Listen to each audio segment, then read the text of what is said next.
Hello guys, welcome back to Phil's dimensions. എൻ്റെ പേര് Philip. അപ്പോൾ നമുക്ക് വീഡിയോയിലോട്ട് പോകാം. ഗൈസ്, അപ്പോൾ ഇന്നത്തെ ടോപ്പിക്ക് സ്റ്റോറി ബോർഡ് ആൻഡ് ആനിമാറ്റിക്സ് തമ്മിലുള്ള ഡിഫറൻസും അതിനെക്കുറിച്ചുള്ള എക്സ്പ്ലനേഷൻസും ആണ് ഉണ്ടാവുക. അപ്പോൾ sit back and relax.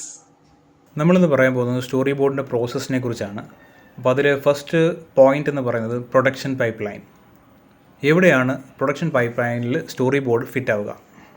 Production pipe line എന്ന് പറയുമ്പം അതിന് പല സ്റ്റേജസ് ഉണ്ട്. പല ഡിപ്പാർട്ട്മെൻറ്റ്സിലൂടെ കടന്ന് ഒരു പ്രോസസ്സ് ഫൈനലായിട്ട് നമുക്ക് ഔട്ട്പുട്ട് കിട്ടുന്ന ഒരു സ്റ്റേജ് ടോട്ടലിനെ പറഞ്ഞ പേരാണ് പ്രൊഡക്ഷൻ പൈപ്പ് ലൈൻ. ആ പ്രൊഡക്ഷൻ പൈപ്പ് ലൈനിൽ ഏത് സ്റ്റേജിലാണ് സ്റ്റോറി ബോർഡ് ഫിറ്റ് ആവുക എന്നുള്ളതാണ് നമ്മൾ നോക്കാൻ പോകുന്നത്. അപ്പോൾ എന്താണ് പ്രൊഡക്ഷൻ പൈപ്പ് ലൈൻ എന്ന് പറയുന്നതിൻ്റെ ഒരു കാര്യം കുറച്ചുകൂടി വ്യക്തമായിട്ട് പറയുകയാണെങ്കിൽ, നമ്മൾ പലപ്പോഴും കേട്ടിട്ടുള്ളൊരു പേരായിരിക്കണം പ്രൊഡക്ഷൻ പൈപ്പ് ലൈൻ. എന്നുവെച്ചാൽ ഒരു ഇൻഡസ്ട്രി ടേമാണ് ഈ ഒരു പ്രൊഡക്ഷൻ പൈപ്പ് ലൈൻ എന്നുള്ളൊരു പേര്.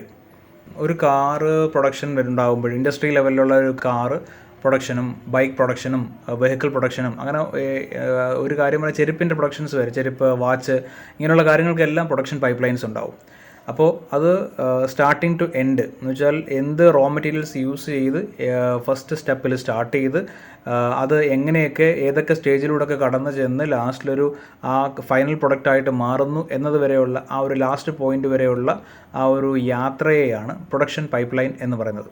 ഓക്കെ, അപ്പോൾ ഇത് കറക്റ്റ് ഓർഡറിലും ഓർഗനൈസ്ഡും ആയിട്ട് ഏറ്റവും കൂടുതൽ എഫിഷ്യൻസിയോട് കൂടി നമുക്ക് അത് അതിലുള്ള ആ ഒരു എല്ലാ സ്റ്റേജിലുള്ള ആൾക്കാരെ ഇൻക്ലൂഡ് ചെയ്ത് കറക്റ്റായിട്ടുള്ള ആ ടാസ്ക്, അതും വളരെ ഇമ്പോർട്ടൻ്റ് ആയിട്ട് പറയുന്നൊരു കാര്യം, ടൈമിനുള്ളിൽ അവർക്ക് ഉദ്ദേശിക്കുന്നൊരു ടൈം കാണും. അപ്പോൾ ആ ടൈമിനുള്ളിൽ തന്നെ ആ ഒരു ഫൈനൽ ഔട്ട്പുട്ട് ഇത്ര നമ്പർ ഓഫ് ഫൈനൽ ഔട്ട്പുട്ട്സ് ഇറക്കുക അല്ലെങ്കിൽ ഫൈനലാക്കി കൊണ്ട് സ്റ്റോക്ക് ചെയ്ത് വെക്കുക എന്നുള്ള കാര്യങ്ങൾ ആണ് ഏറ്റവും കൂടുതലും ഈ പ്രൊഡക്ഷൻ പൈപ്പ് ലൈൻ സെറ്റപ്പ് ചെയ്തേക്കുന്നതിൻ്റെ കാര്യം.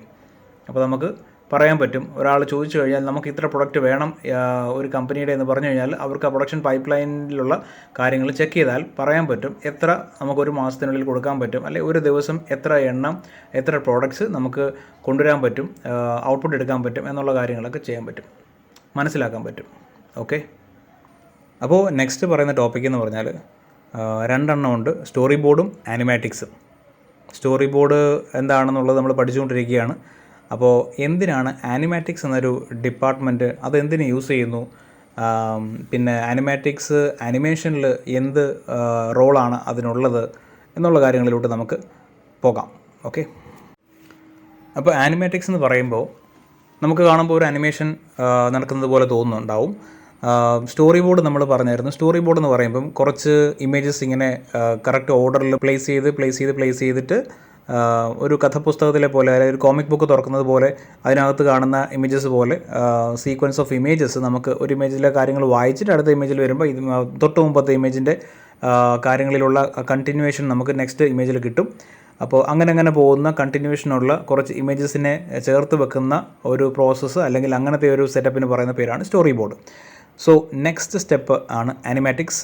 സോ ആനിമാറ്റിക്സ് എന്ന് പറയുമ്പം അതിൽ നമ്മൾ ഈ ഇമേജസിൻ്റെ കൂടെ സൗണ്ടും കാര്യങ്ങളും എല്ലാം കൂടെ ചേർത്ത് കറക്റ്റ് ആ സീക്വൻസ് പ്രോസസ്സ് കറക്റ്റായിട്ട് ഇങ്ങനെ കണ്ടിന്യൂഷനായിട്ട് പോയി അതിൻ്റെ മോഷൻ ഫ്ലോ കറക്റ്റായിട്ട് വരുമ്പോൾ ആനിമാറ്റിക്സ് എന്നൊരു സെക്ഷൻ ആയി. ഓക്കെ, സ്റ്റോറി ബോർഡിനെ കുറച്ചുകൂടെ ലൈഫ് ഉണ്ടാക്കി കൊടുക്കുന്നു. സ്റ്റോറി ബോർഡ് ഒരു ലൈഫ് ഇല്ലാതെ ഇമേജസ് മാത്രമായിട്ട് കിടക്കുന്നു. നെക്സ്റ്റ് സ്റ്റേജിൽ ആനിമാറ്റിക്സ് എന്ന് പറയുമ്പോൾ അതിന് മൂവ്മെൻറ്റും മോഷനും സൗണ്ടും കൊടുക്കുന്നു. ഇപ്പോൾ ഒരാൾ ഒരു സീനിലോട്ട് എൻട്രി ചെയ്യുന്നു, അപ്പോൾ അതിനുള്ള സൗണ്ട്, അതുപോലെ എൻട്രി ചെയ്യുന്ന ആ ഒരു അനിമേഷൻ കറക്റ്റായിട്ട് നമുക്ക് കാണാൻ പറ്റും.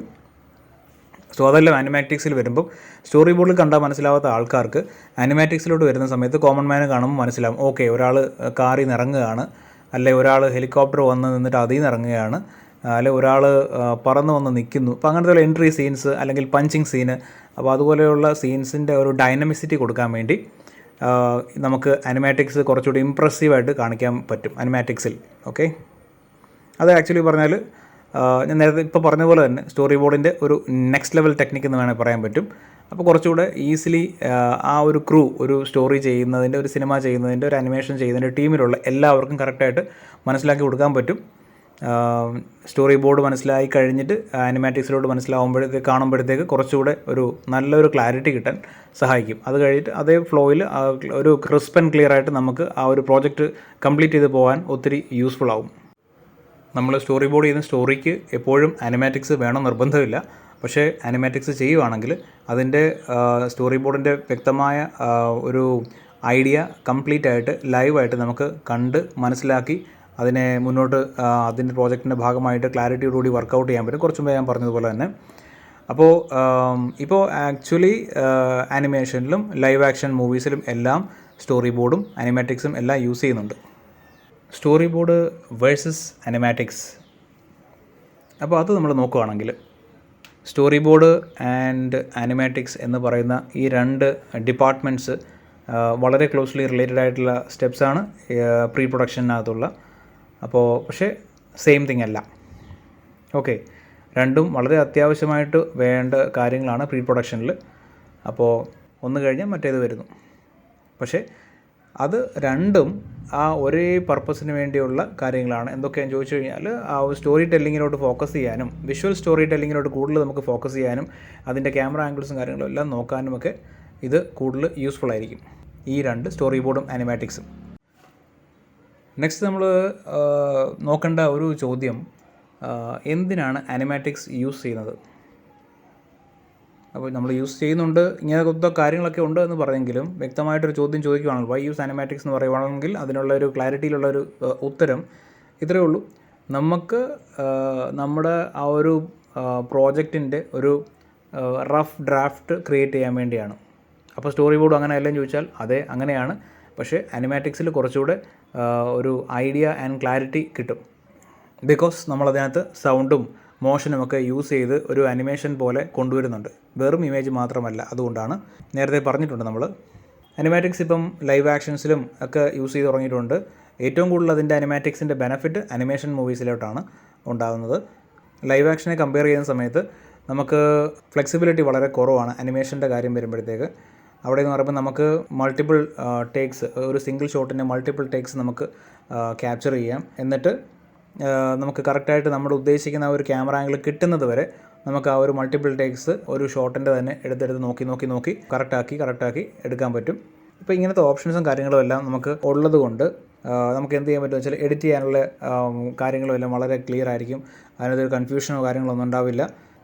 അനിമേഷനെ കമ്പയർ ചെയ്യുമ്പോൾ ലൈവ് ആക്ഷൻ ആണ് കുറച്ചുകൂടി ഈസി അനിമാറ്റിക്സിൻ്റെ കാര്യം കമ്പയർ ചെയ്യുന്ന സമയത്ത്. ബിക്കോസ് അനിമേഷന് ഫ്ലെക്സിബിലിറ്റി കുറച്ചേ കൊടുക്കുകയുള്ളൂ. ലൈവ് ആക്ഷനിലാണെങ്കിൽ നമുക്ക് മൾട്ടിപ്പിൾ ടേക്സ്, ഒരു സിംഗിൾ ഷോട്ടിന് മൾട്ടിപ്പിൾ ടേക്സ് നമുക്ക് എടുക്കാൻ പറ്റും.